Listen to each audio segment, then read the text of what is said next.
Hi ಎಲ್ಲರೂ ನಮಸ್ಕಾರ. ಇವತ್ತಿನ ಒಂದು ವಿಡಿಯೋದಲ್ಲಿ ಜಾತಕದಲ್ಲಿ ವಿದೇಶ ಅಥವಾ ಸ್ವದೇಶದಲ್ಲಿ ಅದೃಷ್ಟ, ನಿಮ್ಮ ಜಾತಕದಲ್ಲಿ ನಿಮಗೆ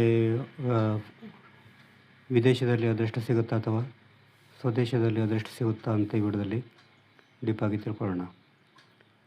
ಈ ಥರ ನಾನು ಹೇಳಿರೋಂಥ ಒಂದು ಕೆಲವು ರೂಲ್ಸ್ ಅಪ್ಲೈ ಆದರೆ ನೀವು ಫಾರಿನಲ್ಲಿ ಕೂಡ ಸಕ್ಸಸ್ ಮಾಡ್ಬೋದು ಅಥವಾ ಸ್ವಂತ ದೇಶದಲ್ಲಿ ಕೂಡ ಸಕ್ಸಸ್ ಆಗ್ಬೋದು. ಇದು ಯಾವ ಥರ ಕಾಂಬಿನೇಷನ್ ಇರುತ್ತೆ ಅಂತ ಈ ವಿಡಿಯೋದಲ್ಲಿ ಡೀಟೇಲಾಗಿ ತಿಳ್ಕೊಳ್ಳೋಣ.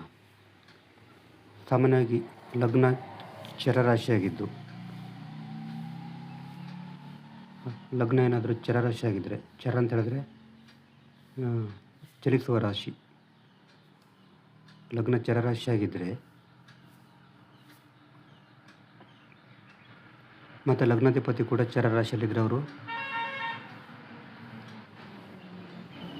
ವಿದೇಶದಲ್ಲಿ ಸೆಟ್ಲ್ ಆಗುವಂಥ ಚಾನ್ಸ್ ಇರ್ತದೆ. ಉದಾಹರಣೆಗೆ ಲಗ್ನ ಚರರಾಶಿಯಾಗಿದ್ದರೆ, ಉದಾಹರಣೆಗೆ ಇದೇನಾದರೂ ಲಗ್ನ ಆಗಿದ್ದರೆ ಇದು ಚರ ಲಗ್ನ, ಆಮೇಲೆ ಇದೇನಾದರೂ ಲಗ್ನ ಆಗಿದ್ದರೆ ಇದು ಕೂಡ ಚರ ಲಗ್ನ, ಆಮೇಲೆ ಇದು ಕೂಡ ಲಗ್ನ ಆಗಿದ್ದರೆ, ಆಮೇಲೆ ಮಕರ ಇದು ಕೂಡ ಏನಾದರೂ ಲಗ್ನ ಆಗಿದ್ದರೆ, ಇದು 4 ಚರ ಲಗ್ನಗಳು.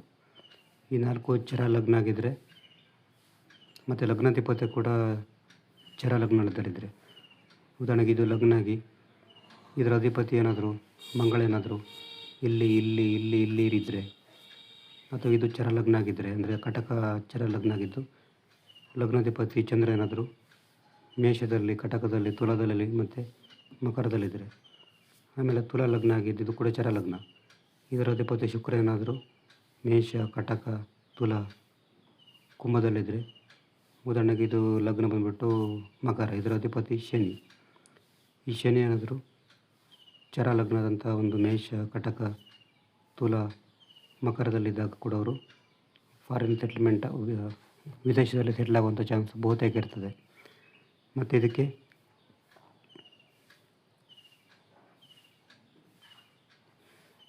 ಚರ ರಾಶಿಯಲ್ಲಿರುವಂಥ ಒಂದು ಗ್ರಹಗಳ ದೃಷ್ಟಿ ಬಿದ್ದರೂ ಕೂಡ ಫಾರಿನ್ ಸೆಟ್ಲ್ಮೆಂಟ್ ಆಗುತ್ತೆ. ಉದಾಹರಣೆಗೆ ಇಲ್ಲಿ ಕಟಕ ಲಗ್ನ ಅಂತ ತಿಳ್ಕೊಳ್ಳಿ, ಇದು ಚರ ಲಗ್ನ, ಇಲ್ಲಿ ಏನಾದರೂ ಚಂದ್ರ ಇರ್ತಾನೆ,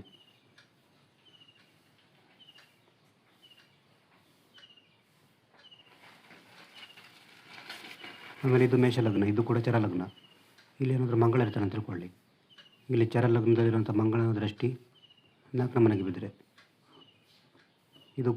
ಇದು ಕೂಡ ಚರ ಲಗ್ನ, ಈ ಥರ ಎರಡೂ ಕೂಡ ಇದಾದರೂ ಇವರು ಕೂಡ ಫಾರಿನ್ ಸೆಟ್ಲ್ಮೆಂಟ್ ಆಗುವಂಥ ಚಾನ್ಸ್ ಬಹುತೇಕ ಇರುತ್ತೆ.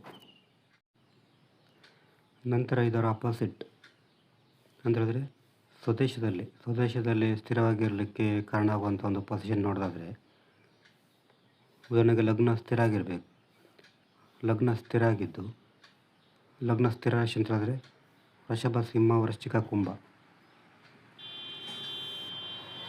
ಇದು ವೃಷಭ ಲಗ್ನ ಆಗಿದ್ದರೆ ಇದು ಸ್ಥಿರ ಲಗ್ನ, ಆಮೇಲೆ ಸಿಂಹ ಕೂಡ ಸ್ಥಿರ ಲಗ್ನ,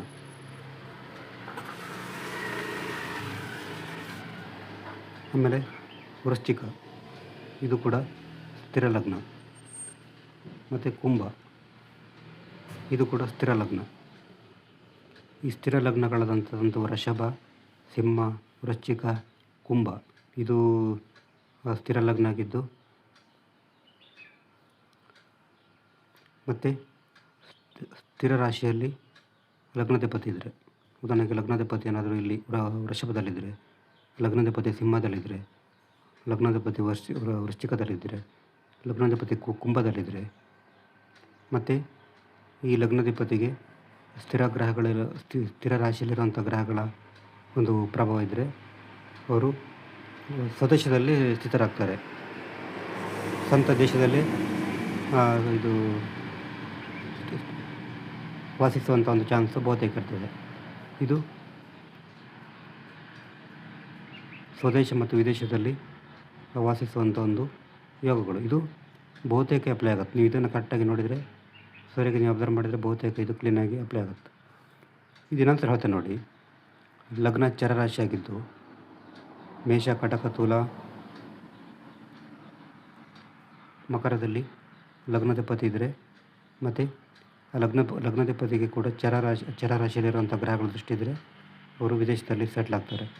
ಮತ್ತು ಲಗ್ನ ಸ್ಥಿರ ಆಗಿದ್ದು ವೃಷಭ, ಸಿಂಹ, ವೃಶ್ಚಿಕ, ಕುಂಭ ಆಗಿ ಲಗ್ನಾಧಿಪತಿ ಕೂಡ ಸ್ಥಿರ ರಾಶಿಯಲ್ಲಿದ್ದರೆ ಅವರು ಕೂಡ ಸ್ವದೇಶದಲ್ಲಿ ಸ್ಥಿರ ಆಗ್ಬೋದು.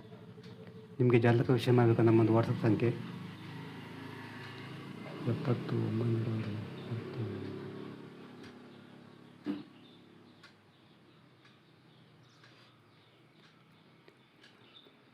906 37 934 ಈ ನಂಬರಿಗೆ ವಾಟ್ಸಪ್ ಮಾಡಿದರೆ ಜಾತಕದ ಬಗ್ಗೆ ಡೀಟೇಲ್ ತಿಳಿಸಿಕೊಡ್ತೀನಿ. ನೆಕ್ಸ್ಟ್ ಹಿಡಿದ್ರೆ ಬೇರೆ ನಮಸ್ಕಾರ.